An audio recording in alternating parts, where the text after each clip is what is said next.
The success of your radical ideas is often dependent on who you tell the story of your ideas to. Definitely not to this fella. Welcome to Thank God It's a Story Saturday, a weekly video series where I share stories with you that you can use to make your messages stick.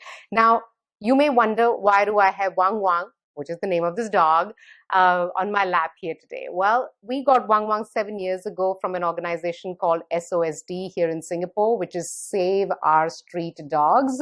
And today's story is of a similar organization called SPCA. It stands for Society for the Prevention of Cruelty to Animals. So I allowed Wang Wang to be the special guest in this video.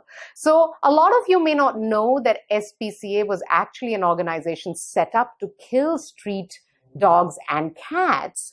The city council used to give a charter for the organization to go and catch street dogs and cats. And within the 24 hours of them being scooped off, they were killed.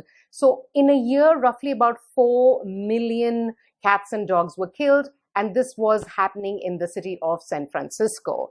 And then in SPCA, a gentleman by the name of Nathan Vinogard was hired, who was number 2 in the organization, and he thought, it is such a torture to do this.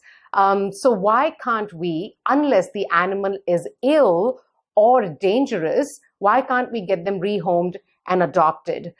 So when he presented the idea to the city council sort of did not take any interest in the ideas.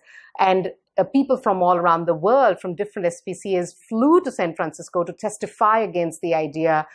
People from Human Shelter was saying that this is a wrong idea. This would be so disruptive to the revolution, what we are trying to achieve, and the thought process is wrong. So Nathan said he's not going to get the success by doing what he was doing. So he went down to people. He reached out to the community, which was not of professionals, but reached out to people who were passionate about animals, who had unconditional love for animals. And within 2 years, he turned around the SPCA organization to being an organization that actually killed street dogs and cats to an organization that rehomes street dogs and cats. And that made San Francisco the first no-kill city. Nathan managed to successfully achieve that in San Francisco, but he didn't stop there. He then went to New York. I think the county where he went is called Tompkins, and redid this again. He then went down to North Carolina and did that again. So what is the point of the story? The point of the story is that your radical ideas need a certain type of a person to listen to them for them to become successful ideas. How does this apply to your corporate life? I clearly remember in the year 2016, I was running a large change implementation program for a large corporation. And in that change program, we had to do a short video of the CEO inviting people to come and share their experiences.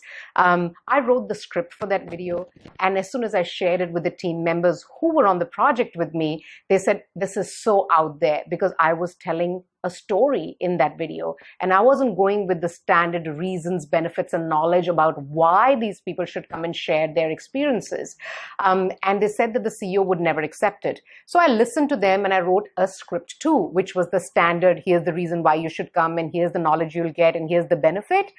But on the actual day of the shoot, which was scheduled for 6:30 a.m., I remember the cameras were there, the lighting was all in place. That's the only time we could get with the CEO to shoot the video. The CEO walked in with his secretary, and I ran up to the CEO and I said to him, if you give me 5 minutes before the shoot, I'm going to demonstrate to you 2 ways you can do this shoot today. One is you tell a story in the script. One is you just give reasons, benefits, and knowledge. If you allow me 5 minutes, I'll demonstrate, and you choose which is the one you want to go with. I demonstrated, and he said, I want to tell a story. And I'm so glad he did that day, because that story in that video became the elevator conversation in that organization. The point I'm making is sometimes you have to really find the right people to share your radical ideas with. Tell the story to people who have the courage to try new things.